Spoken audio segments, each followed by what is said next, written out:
Hello buddies, আবারও চলে এসেছি তোমাদের সাথে নতুন একটা ভিডিও নিয়ে। রাস্তা দিয়ে যেতে যেতে হঠাৎই আমার নজর পড়লো যে শিব মন্দির তরফ থেকে রথ নিয়ে বেরোনো হয়েছে। সবাইকে জানাই শুভ রথযাত্রা। তো আমরা একটু ফ্রন্টের দৃশ্যটা দেখে নিই। সামনে রথে দেখো কি সুন্দরভাবে জগন্নাথ, সুভদ্রা, বলরামকে নিয়ে ঘুরতে বেরিয়েছে। বেশ ভালো লাগছে। ভালো লাগাটাকে মনের মধ্যে নিয়ে আমরা চলে যাব আজকে। কোথায় যাব না, মেলায় যাব। কোন মেলায় যাব? ঢাকুরিয়া মেলায় যাব। তো ঢুকে পড়লাম ঢাকুরিয়া মেলাতে। প্রথমেই আমাদের ঢাক ঢোল নিয়ে দাদা বসে আছেন। আর এখানে পুরো কাঠের আইটেমসগুলো দেখতে পাবে। ছোটো ছোটো কাঠের খেলনা থেকে শুরু করে টেবিল, চেয়ার, আরও অনেক কিছু। এখানে মাসিমা আমাদের চিনেমাটির আইটেমস বিক্রি করছে। দাদু এখানে স্টিলের আইটেম বিক্রি করছেন।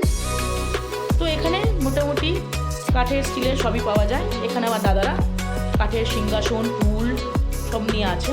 এবার যাবো আমরা ছোটোদের সেকশন, মানে বাচ্চাদের, যেখানে তোমরা পাবে হচ্ছে নানা রকমের খেলনা, বাটি, সমস্ত কিছু।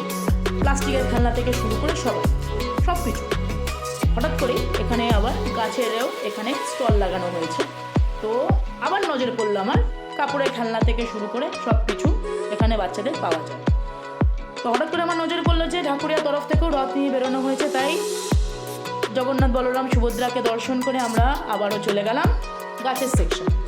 এখানে নানা রকমের গাছ তোমরা কিনতে পাওয়া যাবে। পাতাবাহারি থেকে ফুল গাছ, ফল গাছ, সমস্ত রকমের গাছ। যারা গাছপ্রেমী মানুষ আছো তারা অবশ্যই ঢাকুরিয়া রথের মেলায় যেও। নানা রকমের গাছ তোমরা ওখান থেকে পাবো। যদি আমি বলি ঢাকুরিয়া মেলায়, তো বাচ্চাদের জিনিসপত্র, ঘর গোছানোর জিনিসপত্র থেকেও যদি বেশি কিছু পাওয়া যায় তো গাছের জিনিসপত্র। যারা গাছপ্রেমী মানুষ আছে না, তারা ঢাকুরিয়া মেলায় অবশ্যই যাবে, নানা ধরনের গাছ কিনতে পারবে। আমরা এবার চলে যাবো হচ্ছে মেলার সব থেকে হচ্ছে লোভনীয়, যেটা হচ্ছে জিলিপি। রথের মেলা মানে জিলিপিটা হবেই। জিলিপি থেকে আমরা ছেড়ে তাকে পিছনে ফেলে আমরা এগিয়ে যাব, যদি আরও কিছু জিনিসপত্র পাওয়া যায় বা যদি তোমাদের সাথে কিছু শেয়ার করা যায়। আমার তো সেমন কিছু নজরে পড়ছে না বন্ধু। যদি তোমাদের কিছু নজরে পড়ে তো আমাকে অবশ্যই কমেন্টে জানিও।